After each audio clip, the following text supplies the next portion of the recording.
И привет отново! Историята тук започна още в Карлайл, докато изпращах имейли и реквести наляво и надясно, за да намеря следващия пристан. Бях се оговорила вече с хоста ми в Глазгоу за 3-4 дни и продължавах да търся в посока север към Инвърнес.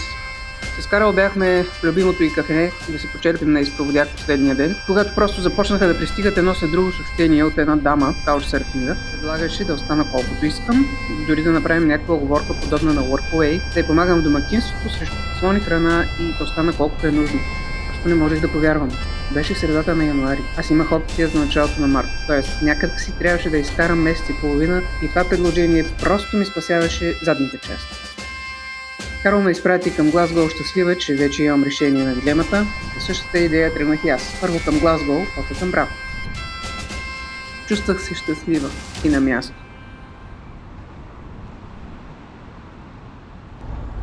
Още първия ден се разходих до Крив и се забавлявах на статуята на големия магаришки водил. Всъщност е млечен трън, който е национално растение на Шотландия. Що не, след като си имат еднорог за национално животно?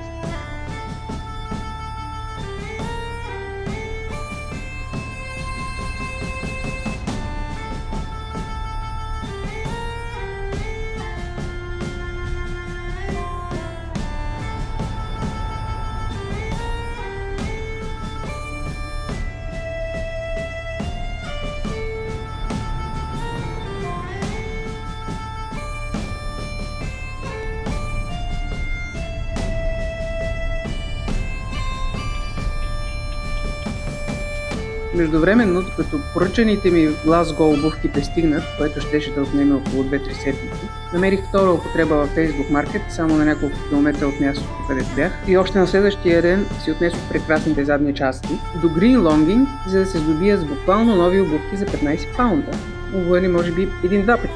Йей! През нощта беше валяло и всичко беше бяло и красиво. Вървях с усмивка и се наслаждавах дори на студа. Имах нови обувки, имах и къде да остана. За последното бях започнала малко да се притеснявам, тъй като имах усещането, че совите не са това, което са. Вече нямах избор. За момента се налагаше да се правя на глупава и да се надявам, че не съм права и става въпрос за временно недоразумение.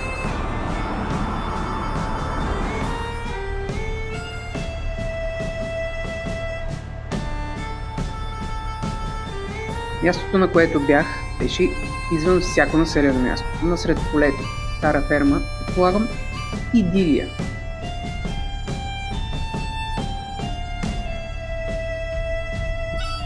Най-после виждах тази Шотландия, която очаквах да видя, и бях очарована. Малките градчета, селските райони, истинската за мен поне Шотландия.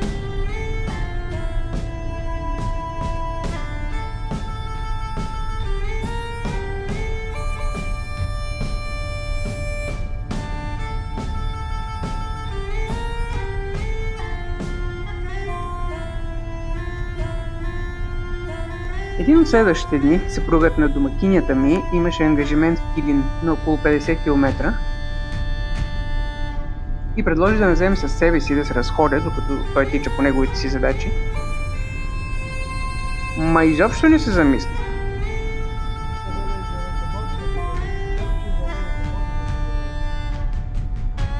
И се оказа наистина прекрасно място за разходка.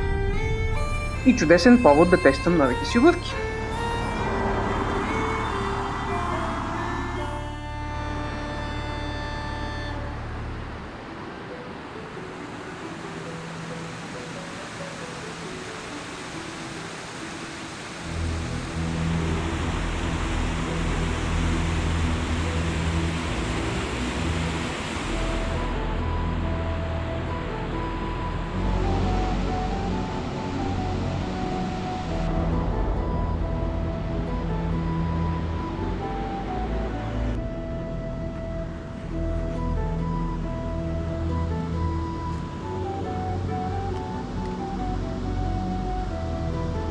Беше замръзнало, плъзгаво и красиво.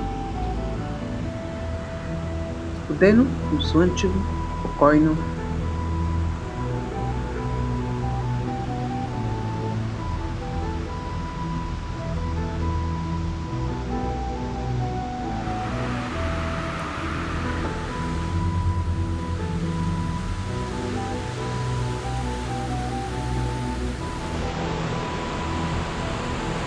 Макар и реката да беше доста плитка до момента и водопадите далеч от пролетното си пълноводие и слава, беше красиво.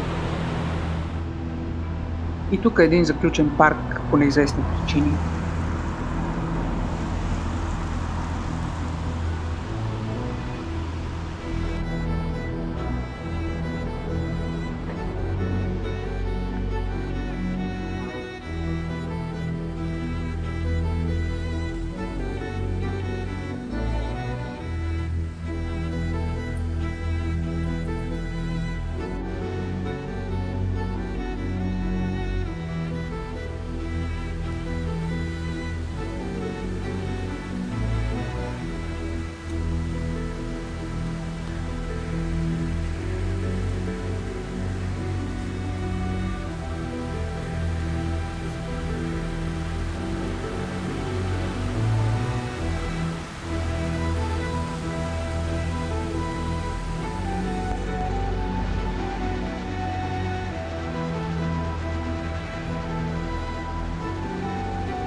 Така и не усетих кога мина времето и трябваше да се връщам при колата, за да тръгваме обратно.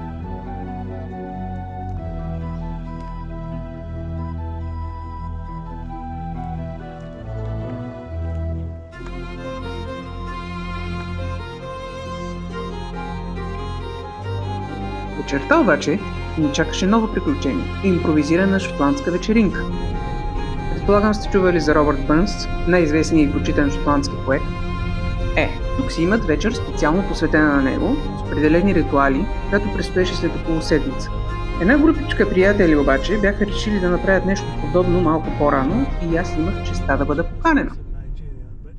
Всеки беше приготвил нещо традиционно шотландско като ястие, като например това, дето не мога да му произнеса името, но на практика е варено зере с картофено пюре. Изненадващо, ама беше много вкусно.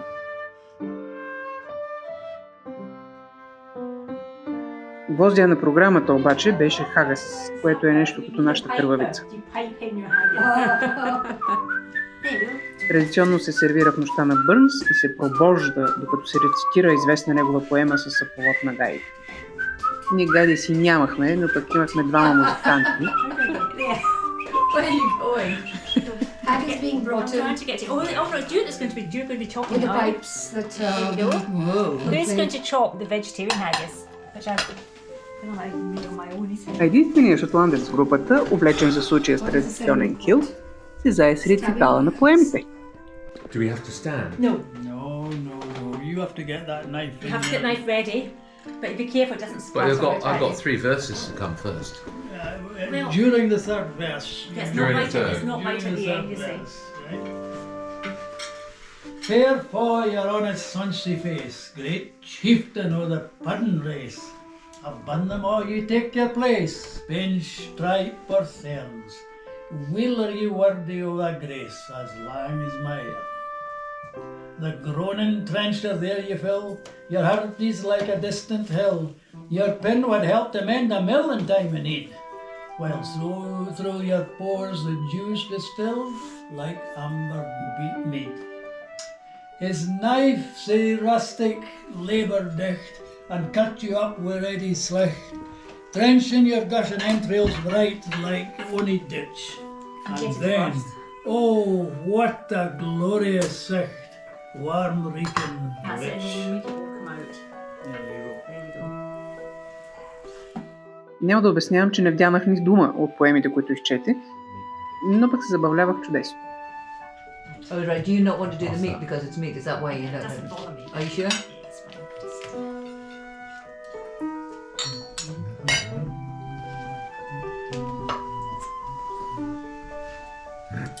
Because if it does, I will do it.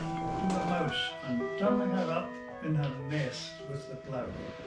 November 1785. We sleekit, cowering, timorous beastie. Oh, what a panic's in thy breastie.